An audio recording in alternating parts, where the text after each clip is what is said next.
Hello, welcome back to Elite Recipes. நம்ம இப்போ green moong தால் பச்சை பயிறு உருண்டை எப்படி செய்கிறதுன்றதை பார்க்க போகிறோம். இது ரொம்ப ஹெல்த்தியான ரெசிபி, ரொம்ப டேஸ்ட்டாகவும் இருக்கும்.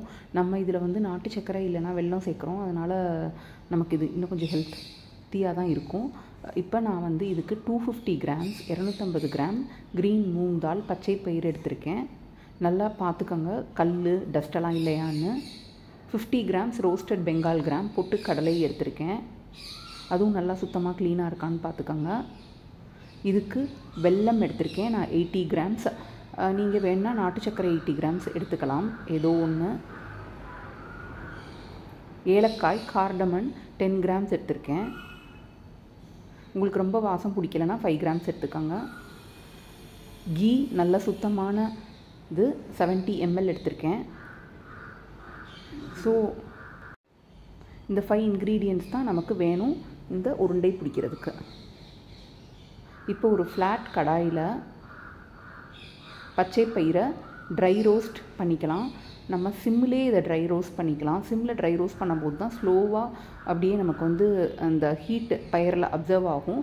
இது நமக்கு ஸ்லோ ஹீட்டில் வறுக்கும்போது உள்ளேலாம் வந்து கொஞ்சம் நல்லா ரோஸ்டட் ஆகும். பாருங்கள், இப்போ ஸ்லோவாக கலர் சேஞ்ச் ஆகிட்டே வருது. இது எப்படியும் ஒரு 5 மினிட்ஸ் எடுக்கும். இப்போ பாருங்கள், கலர் சேஞ்ச் ஆகிருக்கு. இப்போ இந்த கலர் சேஞ்ச் ஆன டைமில் நீங்கள் வந்து ஃப்ளேமை டர்ன் ஆஃப் பண்ணிடுங்க, அடுப்பை அமர்த்திடுங்க. அடுப்பை அமர்த்தினதுக்கப்புறமா பொட்டுக்கடலை, ஏலக்காய் இதையும் சேர்த்துருங்க. ஜஸ்ட்டு சும்மா ஒரு கிண்டிட்டு விட்டுருங்க. இது நல்லா ஆறட்டும். இது நல்லா ஆறுனதுக்கப்புறமா மிக்சர் ஜாருக்கு இதை ட்ரான்ஸ்ஃபர் பண்ணிக்கோங்க. நான் வந்து கொஞ்சமாக மேக் பண்ணனால மிக்சியிலே இதை வந்து ட்ரை பவுடராக ஆக்கியிருக்கேன். நீங்கள் வந்து நிறையா பண்ணுறீங்கன்னா இதை மில்லுக்கு எடுத்துகிட்டு போய் ஃபைன் பவுடராக நீங்கள் மேக் பண்ணிக்கோங்க. ஸோ இப்போ பாருங்கள், இதை நல்லா ஃபைன் பவுடராக கிரைண்ட் பண்ணியாச்சு.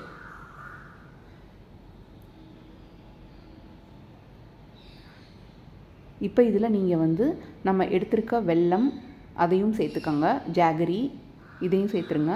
அந்த ஜாகரியை சேர்த்ததுக்கப்புறமா மறுபடியும் ஒரு மிக்சியில் ஒரு 1 or 2 டைம்ஸ் நீங்கள் கிரைண்ட் பண்ணிக்கோங்க. அப்போ தான் வந்து இந்த வெல்லம் ஜாகரின்றது வந்து நல்லா பிளெண்ட் ஆகும் இந்த ஃப்ளாரோட. இப்போ பாருங்கள், நல்லா பிளெண்ட் ஆயிடுச்சு. இப்போ நீங்கள் திறந்து பார்க்கும்போதே உங்களுக்கு நல்ல வாசமாக இருக்கும். இதை நீங்கள் வந்து இப்போ கையில் கொஞ்சம் எடுத்து பிடிக்கும்போது கொஞ்சம் அந்த மாதிரி பிடிக்கணும், அதுதான் ரைட் ஸ்டேஜ். இப்போ இந்த நீங்கள் நெய்யை வந்து ஹீட் பண்ணிக்கோங்க. நெய் பாருங்கள் மெல்ட் ஆயிடுச்சு. ஸோ அமர்த்திடுங்க. இப்போ நம்ம அடிச்சு வச்சுருக்க பவுடரை இந்த கடாய்க்கு ட்ரான்ஸ்ஃபர் பண்ணிக்கோங்க.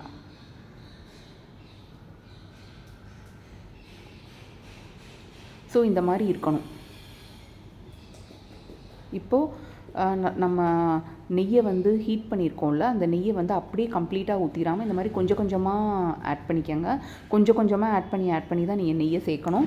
அதுக்கப்புறம் நீங்கள் நல்லா கைவிட்டு கிண்டிட்டு இதை வந்து நீங்கள் இப்போ லைட்டாக மழை பெஞ்சிச்சுன்னா அந்த மண் எப்படி இருக்கும், ஒரு உதிரி பக்குவமாக இருக்கும்ல, அந்த கன்சிஸ்டன்சிக்கு இப்போ இதை நீங்கள் கொண்டு வரணும். நீங்கள் வந்து ஜாகரி வெல்லம் வந்து நல்ல குவாலிட்டியான இது மண்ணுக்குன்னு இல்லாததாக பார்த்து வாங்கிக்கோங்க. அப்போ தான் நம்ம சாப்பிடும்போது தெரியாது. ஸோ இந்த மாதிரி ஸ்லோவாக நெய்யை ஊற்றி நீங்கள் வந்து இந்த கரெக்ட் கன்சிஸ்டன்சிக்கு கொண்டு வாங்க. ரொம்ப ஓவராக நெய் ஊற்றுனீங்கனாலும் திகட்டிடும், ஜாகரி போட்டிங்கனாலும் திகட்டும். நான் ஜாகரி போட்டிருக்கேன். உங்களுக்கு வேணும்னா நீங்கள் நாட்டு சக்கரை சேர்த்துக்காங்க. ரெண்டுமே டேஸ்ட்டு ரொம்ப நல்லாயிருக்கும். ஈவினிங் ஸ்கூல் விட்டு வர குழந்தைங்களுக்குலாம் இது நல்லா எனர்ஜி கொடுக்கும். ஸோ பாருங்கள், இப்படி ஸ்லோவாக இந்த மாதிரி மிக்ஸ் பண்ணி விட்டுக்க. இப்போ அப்படி நமக்கு நல்லா எல்லாம் பிளெண்ட் ஆகிட்டே வருது. நீங்களும் கண்டிப்பாக இந்த ரெசிபியை ட்ரை பண்ணி பாருங்கள். லைக் பண்ணுங்கள், சப்ஸ்கிரைப் பண்ணுங்கள், கமெண்ட் பண்ணுங்கள், ஷேர் பண்ணுங்கள் இந்த வீடியோவை. இப்போ பாருங்கள், ரைட் கன்சிஸ்டன்சிக்கு வந்துருச்சு. இந்த மாதிரி பக்குவத்தில் தான் இருக்கணும். இப்போ நீங்கள் கொஞ்சம் கொஞ்சமாக எடுத்து உள்ளங்கையில் வச்சு நல்லா ப்ரெஸ் பண்ணி இதை பால் ஷேப்புக்கு கொண்டு வாங்க. நான் வந்து ஒரு உருண்டை வந்து 20 கிராம்ஸ் இருக்க மாதிரி மேக் பண்ணியிருக்கேன். ஸோ இந்த நம்ம எடுத்திருக்க மெஷர்மெண்ட்டுக்கு 20 பால்ஸ் எனக்கு வந்துச்சு. ஸோ நீங்களும் இந்த மாதிரி கண்டிப்பாக ட்ரை பண்ணி பாருங்கள். இது ரொம்ப ஹெல்த்தியாக இருக்கும். இது மார்னிங் டைமில் நமக்கே ஒரு மாதிரி டயர்டாக இருந்துச்சுன்னா இதுலேருந்து ஒரு பால் எடுத்து சாப்பிட்டோன்னா நமக்கே கொஞ்சம் எனர்ஜெட்டிக்காக இருக்கும். இன்னும் கொஞ்சம் ரிச் டேஸ்ட் வேணும்னா கேஷ்யூ அண்ட் கிஸ்மிஸ் இதில் ஆட் பண்ணிக்கோங்க.